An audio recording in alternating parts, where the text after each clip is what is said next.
Anyone else for Senate or Congress? Okay, so let's go to Jeff with Governor Branstad. All right, I'm Jeff. I'm the regional director, field director for the 3rd District for Governor Branstad and Lieutenant Governor Reynolds' campaign. Before I get into all the accomplishments that we have with the end of the legislative session so far, I always forget to do the stuff that's actually pertinent to my job first, so I'm going to get that out of the way before I get called for time. Right now, where we are in the campaign, we're raring, we're ready to go for the primary and state convention, so we can start going after the Democrats totally. So right now, we're kind of in that situation where we're looking to get a lot of the fundamentals and the basics down. This month, we're trying to get out about 25 to 30% of our barn signs that we're going to have. This helps us get them out, so we're not scrambling to do this in September and October when we should be talking to swayable voters and independents and things like that. So I'm going to be passing out a clipboard with that. We're looking for any location, even if you think there's a good location and you haven't talked to the person personally about putting up a barn sign. Obviously, most of my job is calling people to see if they want to help out. So I'd be more than happy to grab a name and take and see if they'd be willing to put up a barn sign with us. We have a bunch of stakes, a bunch of posts to put them up as well, so we'll be able to drive those out and get them to you and set them up ourselves. So that'll be really cool. The other thing that we're looking for is letters to the editor writers. A big thing, especially when you look at the media, our views are not heard at all whatsoever, and we need to, any way that we can get print in our newspapers, especially the Register, is just a big plus that you guys can help out with and get your views heard. So that's pretty much on my part. I think that's the actual job pertinent stuff, but the big thing that we've been going over today and looking over is just with the end of the legislative session. Thank you so much for our state reps and our state senators for be willing to work all-nighters for this. I know the job's not over because Senator Gronstal's pulling his usual tricks and trying to keep people there as much as possible. I know if I had been keeping it up an all-nighter last night, I'd still be in bed right now. So thank you guys so much for that. I think the first point relating to the all-nighters, that we have a lot of kids in college right now that are going through finals and just have not gone to sleep for the last 3 days during finals. And a good part about that is they're not paying more for tuition like other states are. We approved the tuition freeze for a consecutive year. That's the first time that's happened since 1980 at our Regent University, so University of Iowa, ISU, UNI. We're very excited about that. Right back in the beginning of January when we started off the session, the big state of the state of the state, our theme was Iowa is working. Right now, our unemployment rate is 7th. I don't know how I phrased that wrong. Right now, we're 7th in employment. And right now, there's more people working in the state of Iowa than there has been ever in the history of the state. And obviously, you guys have seen in the last 3 weeks, Google, Microsoft, Facebook, investing more and more money into Iowa. So we're getting a lot of jobs here. The second part of that we were able to accomplish, that our state reps and state senators were able to accomplish this year, was approving apprenticeships. What we saw was so many people wanted to invest in Iowa. They were coming here with their jobs. They knew that this was the place to be. That there started to be more jobs for highly skilled people than were available. And instead of just letting them bring in people from other states to work those jobs, we wanted to triple the funding allotted to our apprenticeship program. That allows people to train for jobs while being paid. They're still able to support their family. They don't have to take out loans, learning the tricks of the trade, and they're able to go straight into those high-paying jobs so that we're employing more Iowans with all the investments that have been made. Next, I would probably say the next big thing, and I think this is what I'll close on, is the Home Base Iowa initiative. Let me make sure I get this technically correct. That's why I brought this here, because there's a lot of that. The big thing with that, not only removing property taxes from people when they want to start businesses here, we're attracting more and more veterans. When you want people moving into the state, you want high quality, technically sound, disciplined people to come into your state that are going to be very productive. Obviously, military veterans. They're our nation's best resource, and a big part of that is attracting them to Iowa. And then I think that's it. Obviously, there's a whole lot more to cover that they did in the last 4 months, but we're very proud of the state, and again, thanks to our state reps and the state senators for pulling an all-nighter, and whenever you guys have to go back. I mean, obviously, we appreciate you very much. Thank you.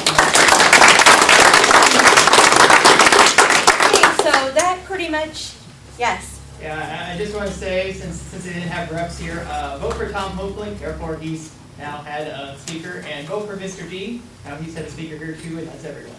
Okay, so are you good? Okay. So now that we've pretty much finished the governor and the United States, now we're going to head more toward the local. And so we're going to start with the county recorders, and then we're going to go to the county supervisor, and then we're going to go to District 11, just so you kind of know what the next, where we're headed. So if Bill White would like to come and talk for the recorder, and then Mark, you're on Jack.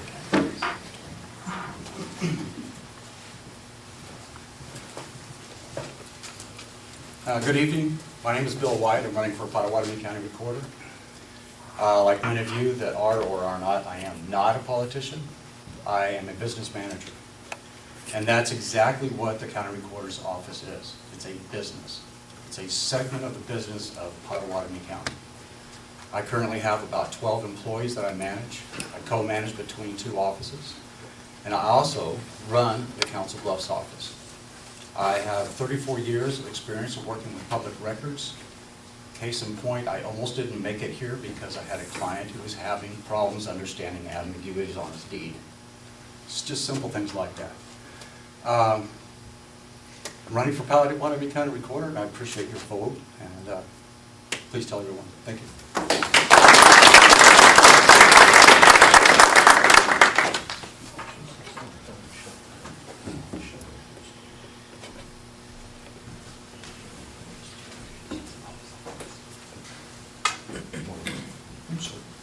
Should I keep you if you fall asleep? Yeah.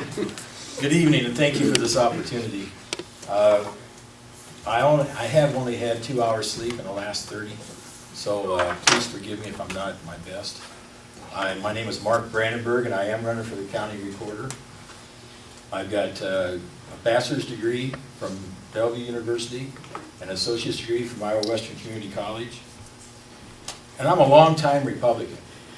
I didn't just decide to start working for the Republican Party because I decided to run for office. I worked on Ronald Reagan's campaign. I worked on Roger Jepson's campaign when he ran against Harkin. Or I should say when Harkin ran against Roger Jepson. I remember the first time I met Mike Sizer about 30 years ago, and Mary Jones. And they were very dedicated Republicans. I've got 15 years experience working in engineering. I actually worked for 34 years for the Omaha Public Power District. And while I worked in engineering, I too worked on a survey crew, worked with plot plans, easements, securing permits for railroad crossings. Also got the last 20 years at Omaha Public Power District, I worked in human resources. Now, the recorder's office doesn't just do real estate. The recorder's office also handles birth certificates, death certificates, marriage license. They issue license for ATVs, boats, so there's a lot more than just real estate. Also, I got 4 years as a state legislator. I'm familiar with the laws and the laws of the recorder's office. It is governed by the laws of Iowa. I've worked with the DNR, and the recorder's office works with the DNR. I personally know the director of the DNR, Chuck Gipp. I've got some relationships that I've made in the legislature, and when issues come up as the recorder, I can either pick up the phone or go to Des Moines and share my concerns with the other legislators, and therefore lobby on behalf of Pottawattamie County. I'm a proven winner. I have run for office and been elected. I'm not a politician because I worked 34 years, so I know what it's like to work. 30 seconds. But I have run for office. I've served 5 years on the school board and in the state legislature. There is a Democratic candidate. I think it's important, if we want to maintain a Republican in office, that we elect somebody in the primary that has a proven record that can win. I thank you for your consideration and ask for your vote. I do have some yard signs, I got some handouts, and God bless.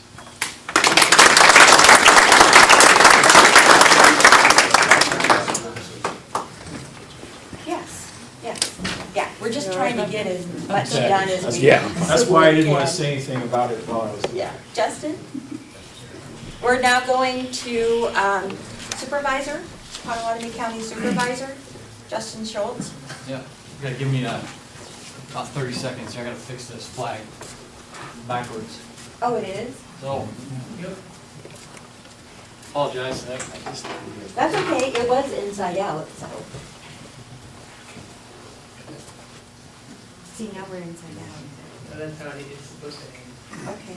Thank you. apologize, That's you know, okay. many of you know me, my name's Justin Schultz, and you know, I fought very hard for that flag in our country, and I am a combat veteran of Afghanistan. I've done 2 tours over there, and I'm running for Pottawattamie County Board of Supervisors. And as many of you know, there are 7 candidates now that are running for this office. And what that should tell you is that it's time for something to change. And we're facing one of the largest tax hikes that we've probably in my lifetime, pretty much, that we've ever faced. And if you're like me, my wife and I, we work incredibly hard. You know, everything that we have, we've earned, and it's kind of tough when your taxes go up every single year. You know, and now we're getting ready to hit this huge one, and it's definitely a blow to us. So, I had a lot of people ask me about, you know, what's your political experience? Tell us about why you want to run for this office. And I'm going to relate to my service in Afghanistan. I'll tell you that I was a senior political advisor for my group over there, and I was in charge of working with the district shura. For those of you that know what a shura is, it's kind of like a district council, or kind of it's almost like a county government, but just a little bit bigger than a county. And the government was shattered, it was corrupt, and 40 to 50 members of this group were known Taliban insurgents or sympathizers. And my mission was to completely turn this government around, establish legitimacy, and try to create jobs, and try to create some security. And we did that, and it wasn't just me, it was my soldiers and the Afghan brothers we had over there with us. And I'll tell you that we did that because we focused on the way ahead. And you see my flyer around on your table there, and I put on there, focusing on the way ahead for Pottawattamie County. It's because we have to focus on where we're going. You have to have a goal so that you can know where you're going to be at the end of the day. So we call it an end state when it comes to the military side. You know, I'm not running as Captain Schultz. I am a member of the Iowa National Guard still. I command a company out of Carroll, Iowa. But I'm running as Justin Schultz. And I'm running because I want to make a difference for you. I want to make a difference for my family. It sickens me to know, as my wife and I are getting ready to adopt a child from Bulgaria, that child's going to inherit a debt somewhere around $50,000 just for being born. And we're going to bring them over to a country where they have to inherit this. And I don't like that. So you have to make sure at the local level you're taking care of these tax hikes and making sure that we're doing it responsibly. So I tell you, I believe in economic responsibility. I believe in accountability. I believe in fiscal responsibility. And I most certainly believe in protecting agriculture. And I say that because I work in the renewable fuels industry. I'm a plant coordinator at the Sire ethanol plant. And 30 seconds. you know, I deeply care about where we're going, and I want to make sure that you know, we're headed the right direction. So what I'll tell you is I urge you all to get online and read my story. For those of you that already know me, I do have my signs. I just got them today. I'm pretty proud of them. I want to try to paint my name across the county, and I want to make sure that everyone knows the message I'm trying to send, and that's focusing on the way ahead for Pottawattamie County. So thank you. I appreciate your time.